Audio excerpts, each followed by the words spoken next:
그 중에 어떤 것을 쓸지는 사람 따라 다를 텐데, 이것도. 물의 개념을 어떻게 쓸지는 상대방이 뭐를 알고에 따라서 내가 다르게 설명하겠죠. 그래서 옛날과 지금의 이런 차이가 있는데 어떻게 선택하고 말할지는 본인들이 알아서 하는 거죠. 그 다음에 형이라는 것도 물 다음에 그것이 물이라면 표현할 수 있어야 되거든요. 표현하고 어떤 식으로 관계하게 될 때 이 관계성에 해당하는 것을 형이라고 하는 거죠. 어떤 식의 관계를 할 때 형상이 있어요. 형상이라는 게 눈에 보이는 형상이라든가 객관적인 형상이라든가 그런 것은 아니에요. 관계하는 방법이에요. 관계를 정신적으로만 했으면 나하고만 어떤 형상이 있는 거잖아요. 그 상대방한테도 똑같은 형상이 나타난다는 보장은 없어요. 근데 나한테는 이러이러한 관계를 한다는 게 이런 형상이라고 말을 하는 거예요. 형태형이요. 형태형을 또 이 사람 생각하면 이제 겉모습이라든가 또 과학적으로 설명하는 물질적인 형상을 생각하는데 그렇진 않아요. 관계하는 방법을 말하는 거예요. 관계를 빨간색으로 할 수도 있고 아니면 네모로 할 수도 있어요. 그러면 그 형상은 빨간색인 거고 네모예요. 근데 어떤 사람한테는 그게 네모가 아니기도 하고 빨간색이 아니기도 해요. 그래서 그 사람한테 형상은 다른 모양과 다른 색깔이에요. 그러니까 형은 관계하는 방법이에요. 내가 사물을 보는 방법이거나. 그리고 정귀신은 아까 말한 대로 그냥 다 정이거나 다 기거나 다 신인데 어떤 관점에서 설명할지에 따라서 다른 거죠. 좀 더 요즘식으로 말하면 좀 더 물질에 가까운 식으로 설명할 때는 정이라고 그러고 기라고 하는 것도 물질에 가까운데 정보다는 좀 더 형이상학적인 면이 있는 거죠. 보이지 않거나 알 수 없는 것 같은데 분명히 있다고 해야 되는 부분은 기라고 뭐 대충 이렇게 이해하는 거기도 하는데 기보다는 좀 더 넓이가 그 범위가 넓어요. 정은 그래도 어느 정도 객관적인 면이 있는데 기부터는 그 객관성이 많이 떨어져요. 주관성이 상당히 강조된 면이 있어요. 신으로 넘어가면 객관성 자체가 거의 없을 수 있어요. 이런 식으로 약간의 그 차이가 있겠죠.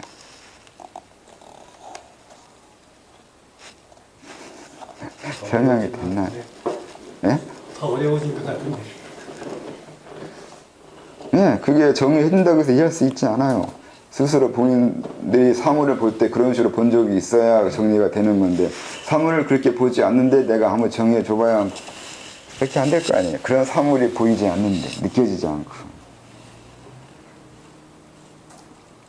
그러니까 단어 정의 이전에 사람들이 자기가 사물을 보는 방법부터 정의해 나가는 걸 해봤어야 돼요. 그걸 해보지 않은 상태에서 남의 정의해 줘봐야 저 사람이 왜 저렇게 정의하는지를 이해할 수 없잖아요. 제가 이렇게 정의하는 이유는 제가 이렇게 사물을 보기 때문인데 어쩌면 이건 제가 사물을 이렇게 보는 방법인 거지 다른 사람들이 이렇게 안 봐도 된다고 생각해요. 그러니까 이건 내 정의인 거지 여러분들의 정의는 아닐 수 있는 거죠. 정기신이라든가 뭐 다른 것들도 이건 내 정의예요. 또 만약에 의술에서의 정의와 또 아니면 뭐 다른 분야에서의 정의는 다르겠죠. 다르게 할 수 있는 거고요. 그러니까 제 설명도 마찬가지로 보편적 설명은 아니에요. 제가 사물을 보는 설명인 거지. 입장이 다르면 다른 정의가 있어야 되겠죠.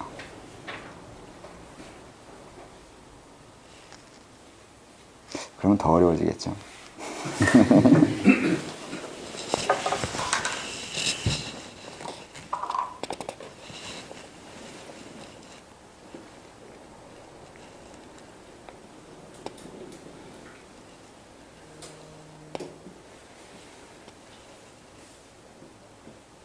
여기 신명 부분은 상당히 이제 그 물질보다는 물질 상당히 많이 멀어진 그 어떤 거에 대한 설명이 되죠.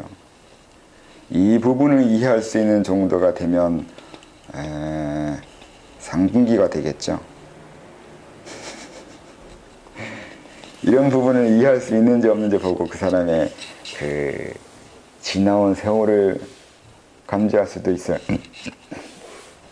얼마나 세상에 살았면서 고생을 했는지에 따라서 이 부분을 인정할지 안 할지 같아요. 고생하면 고생할수록 현실을 떠나고 싶어 하거든요. 현실을 떠나고 싶어 한다는 게 물질에서 벗어나서 좀 더 형이상학적 면으로 형의 하악에서 형의 상학을 추구하는 사람으로 변해가요.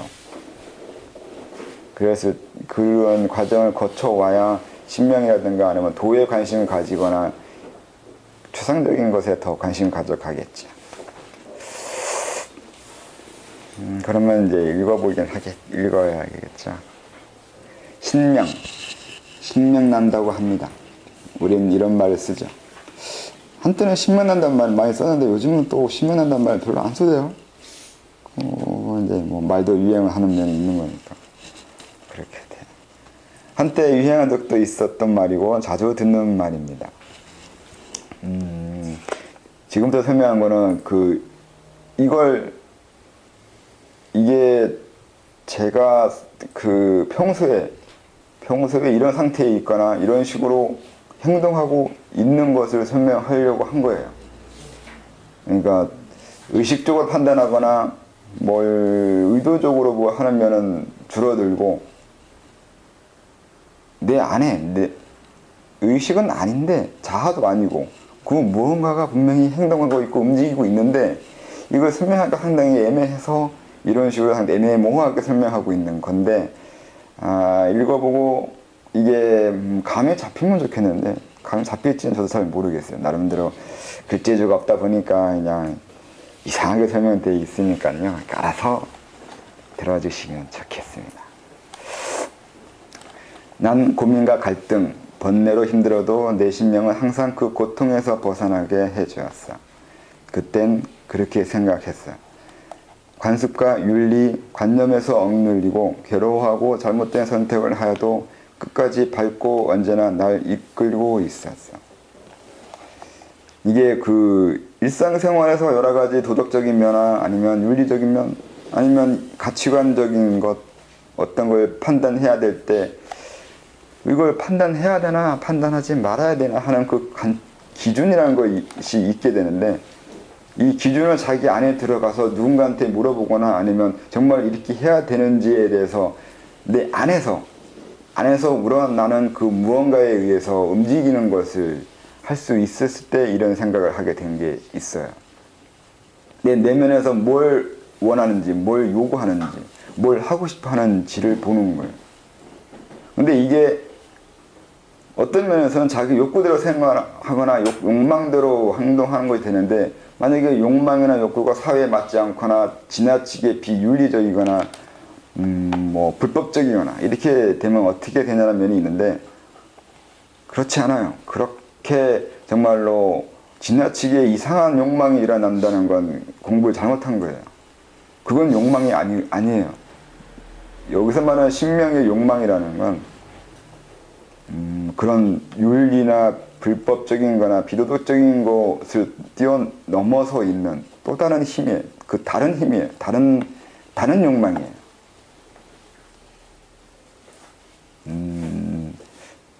뭐 옛날에는 순수하단 말 했는데 순수한 말 쓰기가 참 애매해서 별로 쓰고 싶지는 않은데 상당히 이 사회에서 일어나는 그런 욕망과 좀 다른 욕망이에요.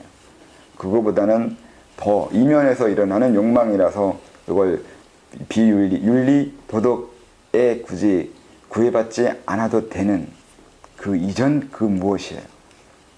이걸 알고 있어야 되는데 이걸 여기까지 들어갈 수 있어야 이제 자기 자신에 대해서 자신감을 가질 수 있어요. 나는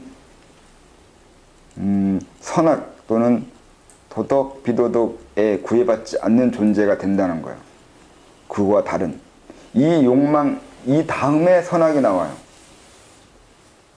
그래서 선악 이전의 욕망이라서 이것을 느낄 수 있거나 이 부분을 획득할 수 있어야 공부가 어느 정도 됐다고 말할 수 있는 그 부분이 있는 거죠.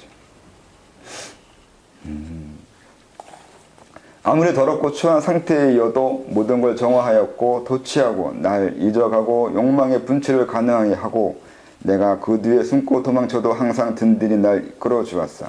술 먹지 않아도 멍하니 의식을 끊을 수 있고 선택의 딜레마에서 빠져도 항상 의심 없이 욕심을 보여주고 열정에 빠져 멈추지 않게 죽더라도 쾌락을 추구하는 공포적 희망을 품게 했지. 사람들이 이성적, 합리적, 논리적 판단을 고민하여도 내 신명이 흘러가는 것을 거스르지 않고 나중에 후회하고 걱정하고 힘들어하여도 상관없었어. 이게 그 불교에서 말하는 열반이나 해탈과 관계된 것도 되는데 삼매나 평소에도 삼매에 해당하는 그 상태에 들어가 있는 것도 돼요. 열반되어 있어요. 나의 어떠한 부분 아니면 상당히 많은 부분은 열반 속에 들어가 있어요. 의식이라든가 자아는 그 일부분이에요. 빙산의 일각 정도의 그 정도만의 의식인 거고 나머지 부분은 다 열반되어 있어서 근데 그 열반에 욕망이 있어요. 열반되어 있으면 욕망이 없어야 되는데 이 열반도 욕망을 일으켜요. 근데 그 욕망이라는 게 사회적 욕망은 아니라고요. 사회적 욕망으로 번역되는 데는 시간이 상당히 흘러요. 그건 이 세상에 구현되어 나오는 과정이라는 게 있어요. 그러니까 삼매에 들어가서 다시 이 세상에 나오는데 이 텀이 있어요. 이 텀이 상당히 깊거나 넓어요. 이 과정에 나오는 이것을 느껴본 적이 있거나 경험해 봐야 돼요. 그래야 이 부분은 신명이라는가 마 이런 걸 이해할 수 있거나 열반, 삼매 그런 득도해서 들어간 그 세계 법계라든가 그쪽을 이해할 수 있어요. 그냥 이게 삼매에 들어가서 다시 현실에 나오는 이 과정이 죽었다가 다시 깨어나는 것과 같은 그 절단이 있어요. 상당히 길고 깊어요. 다시 자기 자신을 재구성하거든요. 그래서 삼매 한번 들어갔다가 나왔다는 얘기는 한번 죽었다 깨어났다는 뜻과 돼서 그러면 전혀 다른 사람이 되어야 되거든요. 근데 사람들이 그런 식의 설명을 해주는 것은 별로 없었어요. 그래서 설명하려고 했던 것도 있는 거죠. 삼매라는 게 그렇게 중요한 이유가 내가 무의 세계에 들어갔다가 다시 이 세상에 나왔는데 그러면은 무에 됐다가 다시 유가 됐을 경우 왜 굳이 나여야 되냐고요. 다시 다른 나가 될 수도 있는 거잖아요. 그렇잖아요? 이런 적이 맞잖아요. 죽었다 다시 태어났는데 그러면 다른 내가 되어야지 왜 다시 나예요? 그걸 느낄 수 있어야 돼요. 삼매에 들어갔다가 현실에 나오는데 나오는 과정에서 전혀 다른 내가 아니라 그 이전의 나로 변해가는 이 과정을 경험해요. 그러니까 네, 몸이 재구성되는 건데 삼매 들어갔다 나올 때 그 심층 의식에 대한 부분을 다시 내 의식이 그걸 의식화시키려면 내 몸이 재구성돼야 되는데 그 재구성되려면 내가 여태까지 쌓였던 그 습이라고 해야 되나? 그 습이라든지 아니면 그 본의에 맞지 않는 내 형성된 자의식 그런 것들이 사라지고 다시 그 본래 자의식이라고 해야 되나? 그쪽으로 다시 들어갈 수 있게끔 몸이 재구성되는데 이게 굉장히 힘든 과정 이렇게 쉽게 되는 그렇게 어려운 거 그런 거라고 생각하는데 그런 건 어떻게 생각하십니까? 분명히 힘들죠. 그 삼매 들어오는 자체가 힘들거든요. 열반되기가 힘들다는 얘기 아닌가요? 그러니까 열반이 됐다가 삼매에 들어갔다가 다시 그 본인으로 이제 다시 깨어나는 그 과정들 중에서 그러니까 다시 나 스스로를 형성하는 이 과정들을 세분해서 지켜볼 수 있다라는 말씀이십니까? 네. 지켜봐야 된다고 하는 거죠. 어떤 방법에서든 그 부분에 대해서 이해가 좀 있었으면 많은 깨우침이 생긴다고요. 그러니까 내가 왜 이렇게 살아가야 되는지를 이해하게 되고 내가 어떤 모습으로 구성되어 있는지를 알게 되고 그러니까 요즘식으로 말하면 심리학적으로 말하면 무의식의 형성을 이해하게 돼요. 그래서 자기 자신에 대해서 한 발 물러날 수 있어요. 나의 운명, 내가 살아가는 과정, 그리고 내가 이렇게 살 수밖에 없는 이 환경에 대해서 받아들일 수 있어요. 이게 나의 전부는 아니거든요. 내 삶이 나의 너무도 작은 부분이 돼요. 아까 말한 대로 내가 다른 사람이 될 수 있다는 얘기 하잖아요. 그 얘기는 더 많은 가능성과 더 많은 세계와 더 많은 것이 있는데 겨우 요만큼에 해당하는 나밖에 형성될 수 없다는 이 현실의 한계성이요. 이 한계성이 왜 생기는 거고 또 한계성이 왜 생기는지는 모른다 하더라도 이 한계성이 벗어날 수 있거나 이 한계성이 다가 아니라는 개념을 이해하게 된다고요. 그렇잖아요. 많은 재료가 필요한데 굳이 이 재료 써가지고 난 만들었다는 얘기가 되잖아요. 쉽게 말하면. 그러니까 많은 가능성이 다른 재료들을 본 게 돼요. 이걸 봤다는 얘기는 다음엔 그걸 쓸 수 있다는 뜻도 돼요. 아는 건 사용할 수 있어요. 지식을 사용할 수 있거나 행동할 수 있을 때 지식이라고 했잖아요. 그래서 이걸 경험하라는 거예요. 그걸 자기 걸로 획득할 수 있는 힘을 가지라고요. 그러니까 불교에서 윤회를 벗어난다는 개념은 윤회를 벗어나서 해탈해서 윤회와 상관없는 존재가 되라는 게 아니라 윤회의 힘을 알고 윤회의 법칙을 이해하고 그 다음에 윤회의 한계성을 이해하라고. 어디까지 윤회고 어디까지가 윤회 아닌 거고 왜 윤회가 가능한 거고 왜 윤회가 가능하지 않을 수 있는 거고 내가 윤회를 안다면 윤회를 제어한다는 뜻이 되는 거지 윤회를 벗어난다는 게 아니라고요. 제어할 수 있는 능력이 생길 수 있을 때 벗어난다는 개념이 되는 거라고요. 단순히 벗어나는 거에 집착하는 것은 오히려 벗어나지 못하거나 그것에 집착되어 있는 것이나 그런 의미 아니냐는 거죠. 내가 담배 끊어야겠다고 애쓰는 건 담배에 걸려 있는 거예요. 담배 끊거나 말거나 마음대로 할 수 있는 그 힘을 갖는 게 오히려 담배에서 벗어난 거잖아요. 그런 것 같아요. 윤회에 벗어나야 된다고 집착하거나 윤회에 대해서 완전히 벗어나서 존재하는 따로 된 존재가 되어 있는 것 자체가 아니면 윤회가 두려워하고 있는 거고 윤회에 걸려 있는 거예요. 오히려 그냥 윤회와 상관없이 윤회가 뭔지 윤회를 내 의미대로 제어할 수 있는 상태가 되는 게 오히려 윤회를 벗어나는 것이 되는 거죠. 그게 해탈이 된 거죠. 그러려면 알아야 돼요. 윤회가 뭔지, 삶이 뭔지, 그리고 이 세계가 어떻게 형성되어 가고 있는지를 알 수 있어야 돼요. 이걸 알려면 결국 이 윤회 세계를 벗어난 상태를 가봐야 되잖아요. 이게 해탈이라고요. 해탈이 되어 봐야 다시 윤회에 들어오는 과정을 거쳐 가면서 그것을 윤회 세계를 이해하게 된다고요. 불교에서는 일례가라 그러나요? 한 번 돌아와야 된다면서요. 왜 한 번 돌아오는 과정을 거쳐야 되냐고요. 근데 그게 한 번만 돌아간다고 되겠어요? 현실에 딱 오니까 오히려 더 네, 그렇게 기술적으로 질문해버리면 설명을 더 해야 되는 게 그거 있어요. 한 번 와서도 한 번 경험한다고 알 수도 없을 뿐더러 제가 지금 설명하는 이런 것을 모르면 이걸 또 몰라요.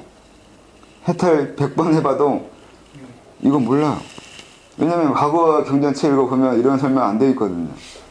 그거는 이게 또 재밌는 게 그래서 그게 좀 이걸 써준 이유구나. 그 이후에 제가 지금 한 말들은 어딘가 또 책에서 썼거든요. 써준 이유가 그래요. 아무리 열반을 10번 경험한다고 100번 경험한다고 해도 이걸 몰라요. 이러한 것을 경험해야 되고 그래야 자기 자신을 더 이해하거나 세상을 이해할 수 있다는 걸 알아야 이걸 경험할 수 있어요. 이해한다는 그저 한 발 더 나간다는 열반에서 끊는 네. 10번, 100번 해봐야 모르는 건 모르는 거예요. 그러니까 이게 있는 거죠. 내가 어떤 사건을 본다고 해서 그 사건을 이해할 수 없거든요. 그 사건을 이해하는 어떤 방법과 관점이 있어야 그 사건을 이해하게 된단 말이에요. 인간이라는 게. 해탈도 마찬가지예요. 해탈에서 돌아오는 거 아니면 해탈 그 자체에 대해서 어떤 지식이 있어야 그 해탈에 대해서 이해하는 게 생겨요. 그냥 해탈만 한다고 해탈을 이해할 수 없어요. 이런 애매한 지식이 있단 말이에요. 인간에게. 그러면 더 어려워질 수도 있잖아. 이런 것이 있는 것도 어떻게 해요? 그래서 비판하는 것도 있잖아요. 철학적으로. 그러면은 내가 알고 있는 지식으로 해석한 거지 정말 그 사물이나 사건을 이해한 건 아니게 되지 않냐고 이런 식 비판이 있어요. 철학에. 그래도 할 수 없어요. 모르고 들어가 보라고요. 네가 뭘 할 수 있는 거냐. 알 생각이 없다는 것도 있어요. 아예 무지의 상태에서 어떤 사건을 경험해야 된다고 하는 것이 있어요. 불교에 그런 개념이 있고 깨우침에 있어요. 그런 개념이. 근데 그것도 하나의 방법이에요. 전혀 아무것도 준비하지 않고 아무것도 지식을 갖지 않은 상태에서 어떤 사건 아니면 열반에 들어가는 거예요. 그럼 뭐가 되냐는 거지. 신선하잖아요. 아니죠. 신선한 것도 지식이에요. 어쨌든 모르는 상태에서 뭔가 경험. 그러니까 모른다는 것도 지식이에요, 사실은. 아무것도 없는 상태에서, 아무것도 준비되지 않고 무지의 상태에서 열반이나 어떤 사건을 봐야 된다는 그 개념 자체가 지식이에요. 이걸 알고 해야 돼요. 그랬을 때 바로 이제 선종에서 얘기하는 지금 여기에, 아니면 있는 그대로, 그리고 기회로 살고 있는, 현실 있는 그대로 항상 지금의 순간에 충실하며 살아갈 수 있는 것을 이해하게 돼요. 준비된 거와 준비되지 않는 거, 어떻게 준비할 수 있고 어떻게 준비하지 않을 수 있는지를 명확하게 분별해야 그걸 벗어날 수 있어요. 그게 아주 중요한 장 차이인데도 엄청난 차이가. 네. 그래서 항상 명확하게 알아야 돼요. 어설프게 알면 그건 알았다고 할 수가 없어요. 그래서 불교에서도 항상 견해가 중요하다고 하는 건데, 지혜를 중시하잖아요. 반야를 중시하는 이유는 모르는 건 깨우친 게 아니에요. 설명할 수 있고 말할 수 있어야 깨우친 거예요. 불린 문자는 배운 사람한테 하는 말인 거고, 배운 사람은 불린 문자가 되지 않아요.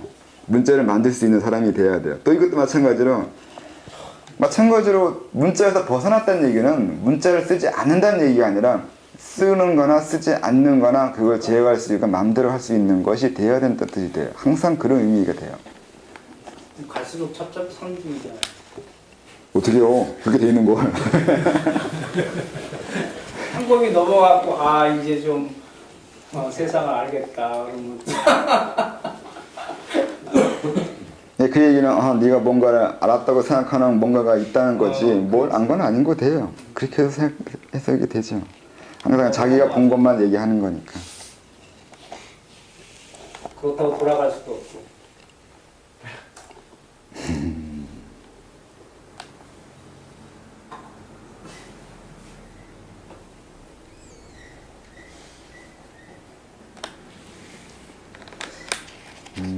감정과 이성 둘이 무엇을 하든 내가 있을 곳은 그 어디도 아니고 그 일관적 힘뿐이었거든.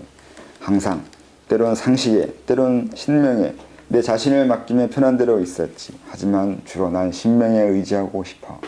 이것이 내 근원이고 본래이고 돌아갈 고향이니 앉아나 서나 언제든지 난 의식을 잃었고 그때 난 신명으로 스며들어 갔었어. 여기 일관적인 힘이라 그러는데 이게 저 내적, 저 깊은 어딘가에도 계속 흘러가는 유지되는 그 무언가의 힘이 있다고 느낄 수 있어요. 그걸 뭐 베르구성의 뭐 지속이나 이런 걸로 이해할 수 있는데 그거보다 그거와 좀 달라요. 다르다는 게 지속이 아니라는 게 아니라 거기에서 말하는 지속은 좀 낮은 수준이에요. 더 깊은 거거든요. 불교들 말하면 아래하식 너머에 있는 건데 그걸 단순히 지속이라 말할 수는 없어요. 그런 이 신명이 이게 자기 혼자 해서 자기 안으로 해갖고 그 하는 것도 있지만 주위 분위기에 저기에서 주위 사람들이 도와주거나 이렇게 해갖고 그 분위기를 만들어서 신명으로 들어가는. 그걸 들어가게 할 수 있는 사람이 되면 많은 공부를 한 사람이어야 돼. 아무나 할 수 없어요. 그냥 이거 신명은 아까 말한 지속도 아니라고 했으니까 좀 더 깊이 들어가야 돼요. 그러니까 아까 열반까지 얘기했으니까요. 열반까지 신명이라고 했는데 엄밀하게 열반까지 가는 것은 아니고 공회까지 가면 신명이라고 할 수도 있어요. 열반과 공은 좀 다르거든요. 그 이 신명을 혼자서 하셨냐고요? 아니면 예를 저요? 아니 이거 쓸 때. 이거 쓸 때요? 예. 이 저 혼자 말한 하는 내용이 예. 예. 그 개인이 이렇게 해서 나는 이렇게 해서 신명으로 들어갔다 이런 건지 아니면 예를 들어서 우리가 술자리를 할 수가 있잖아요. 이렇게 공감하는 사람이랑. 그러면 그 분위기에 취해서 신명으로 또 들어가는. 아니요, 그냥 아무 때고요. 그러니까. 예. 그리고 여기 일본에서 얘기했으니까 생활과 다르게 이런 경험 저런 경험과 상관없는 상관없이. 예, 전혀 상관없는 그 이면 세계예요. 그러니까 이 세상, 그러니까 그게 이것도 깊이가 있는데 그러니까. 그러니까 내적 깊이, 심리의 깊이 근데 이걸 이제 처음에 이때는 시작이니까 이렇게밖에 안 썼는데 이거를 좀 더 체계적으로 설명하려고 쓴 게 있는데 심층에도 여러 층이 있고 그 층을 설명하기 위해서 원천이라는 개념도 써놓고 또 계제란마저 쓰고 하는 게 다 신명이라고 할 수 있는데 깊이가 다른 신명이 있을 수도 있다고요. 3단의 신명과 5단의 신명은 다르다고요. 다 신명인데 깊이가 다르다고요. 어느 정도의 깊이까지 들어갔냐는 다르다고 할 수 있거든요. 근데 그 깊이요. 3단만 돼도 일상생활과 상관없는 깊이 들어가 있는 신명이에요. 일상생활은 그러니까 층층 깊이 있는데 일상생활은 상당히 그 낮은 수준이라고 해야 되나? 바다로 얘기하면 파도가 움직이는 수준에 그 해당하는 게 있잖아요. 근데 깊이 들어가면 그 파도와 상관없이 고요한 곳이 나오잖아요. 근데 바다의 깊이라는 게 상당히 깊잖아요. 수천 미터 뭐 넘어가기 시작하는데 지속이라는 건 그 한 단계 밑이라고 생각하는 거고요. 또 아까 말한 일상적인 그런 얘기하는 것도 그 정도에 해당하는 신명일 거라고요. 그게 아니라 그것도 넘어가서 있는 그 신명. 어느 정도의 깊이에 있는 신명까지 체크할 수 있느냐가 어느 정도의 계제나 어느 정도의 깊이의 심층을 느끼느냐가 된다고요. 그리고 그 깊이를 이루어낸 만큼 그 수련에 의해서 이루어낸 만큼 뭐라고 해야 되나? 성장한 거라고 해야 되나? 자기 것이 된다고 하는 거죠. 자기 거야. 또 그게 윤회와 다른 자기가 된 거예요. 겉모습은 윤회에 걸려서 윤회에 따라서 살 수밖에 없어. 이쪽 세계 한계에 내 살잖아요. 예. 근데 그 이루어낸 자기 신명 깊이 이 부분은 윤회와 다른 부분이거든요. 자기가 획득한 자기 모습이에요. 자기만 이루어낸 아무도 알 수 없고 아무도 터치할 수 없는 그 어떤 존재도 뭐라 할 수 없는 자기 세계의 깊이요. 그걸 말하고 싶어 했던 거죠. 이게 당당함을 주거든요. 왜냐하면 내가 이루어낸 내 깊이이기 때문에 내 스스로 당당할 수 있고 떳떳할 수 있어요. 그 어떤 것에도 걸리지 않고 그 어떤 것에도 흔들리지 않을 수 있는 자기 힘이요. 왜냐면 이거는 윤회 세계도 아니고 이 뭐 현실 세계도 아니고 어떤 세계도 아닌 자기만의 세계예요. 그럼 이 세계가 사람들하고 이렇게 소통하는데도 가능해요? 그래서 그걸 아까 얘기했잖아요. 윤회에 벗어나는 게 아니라 제어할 수 있고 아니면 자유롭게 되는 걸 말한다고요. 자유롭다는 건 할 수 있다는 거잖아요. 하든 안 하든 그건 내 선택에 의한 거고 내가 자유롭기 때문에 할 수 있는 거라고요. 이 세상에 살고 있는 건 자유로워서예요. 그래야 보살이 돼요. 세상에 태어나잖아요. 이 세상에서 관계하잖아요. 아, 그러니까 이렇게 소통하고 이렇게 저기 해더라도 네. 그 신명 속에 계속 있을 수 있고. 네. 상관없어요. 자기만이 알아요. 그건 내가 계속 일상생활에도 그 신명과 같이 있다는 것은 혼자만이 알 수 있는 거예요. 다른 사람은 알 수 없어요. 근데 누군가가 딱 브레이크를 건다면 어떻게 해요? 너무 오버하지 말라. 너나 하지 말라고 해야죠. 그러니까 아까 말한 대로 흔들리지 않거나 당당하다고 얘기하는 것은 내가 이미 중심이 되어 있기 때문에 마음이 그러니까 부동심이라고 불교에서는 써 있어요. 흔들리지 않는다고 하는데 왜 안 흔들냐면 내가 깊으니까요. 깊어져 있기 때문에 그런 거에 의해서 휘둘리지 않아요. 휘둘려도 잠깐이에요. 그러니까 오뚜기라고 설명한 것도 있잖아요. 위는 움직여요. 그런 것에 그렇게 외부에서 주는 영향이나 외부에서 오는 태클에 의해서 위는 흔들려요. 근데 밑이 안 흔들린다고요. 다시 중심을 잡을 수 있는 건 내가 이루어낸 깊이가 있기 때문에 이게 중심을 잡아줘요. 근데 위에서 어쨌든 휘저어갖고 너 막 그렇게 하지 마 이렇게 하면 좀 기분이 가지 않나요? 상하면 어때요? 그래서 그러니까 그런 질문이 가능한 게 이 깊이를 얻어내지 못했기 때문에 가능한 질문이라고 생각하는 거예요. 그러니까 뭐 전등등이나 이런 거 썼을 때 보면은 깨달으면 아프지 않거나 깨달으면 감동도 없거나 그런 거 휘둘리지 않거나 완벽해야 된다고 말할 수 있는 그렇게 질문을 할 수 있는 거잖아요. 그것도 있는 것 같긴 한데 근데 깨달은 사람은 아파 죽겠다고요. 아픈 건 그냥 아픈 거고 힘든 건 그냥 힘든 거라고 말할 수 있는 건 왜일 거라고 생각하세요? 깨닫지 않은 사람은 그렇지 않은 탐진치 휘둘리면 안 된다고 생각하거나 거기 굉장히 집착하잖아요. 근데 깨달은 사람은 관심 없어요. 왜냐면 중요한 건 이 겉에 드러나는 이 모습이 아니라 내가 이루는 그 뒤에 그 어떤 거거든요. 그러니까 내 백이에요. 일종의 그냥 속된 말로 하면 백이 있으니까. 그럼 그것도 경험했다는 얘기예요. 자기가요? 항상 그 부분이 있다니까요. 항상 내 백은 백으로 존재하고 있으니까 된다고. 그 백이 있다는 거 아는 거는 어쨌든 당해봤다는 얘기예요. 얘기가 좀 틀리지 않아요? 선생님 일상생활에서 계속 당하고 있잖아요. 이걸 쓰신 거잖아요. 응? 아니 당해봤다는 거 일상생활이 흔들린다는 걸 경험한다는 뜻인가요? 제 얘기는 그러니까 처음에 했을 때 누가 저기에서 어쨌든 그거에 대해서 이제 판단할 때 이게 이 소위 말하면 열반의 세계고 부동심의 세계다 저기 할 때 그 판단의 요소에 있어서 그 시험의 대상이 있을 거 아니에요. 그래서 거기에 대해서 뭐 상처를 받든가 저기를 해서 더 깊이 가서 또 그거에 대해서 또 흔들리지 않는 상황을 또 경험하고 이렇게 해서 네, 그 피드백은 계속 해야죠. 그러니까 그걸 얘기하는 네, 그거 당연한 거 아닌가요? 근데 그 심층으로 들어간다고 계속 경험한다는 게 해보면 재밌어요. 그렇게 재밌어요. 생각보다 뭐 맞아요. 이렇게 어려움이 있거나 아니면 좀 번거롭거나 그렇게 생각할 수 있는데 네.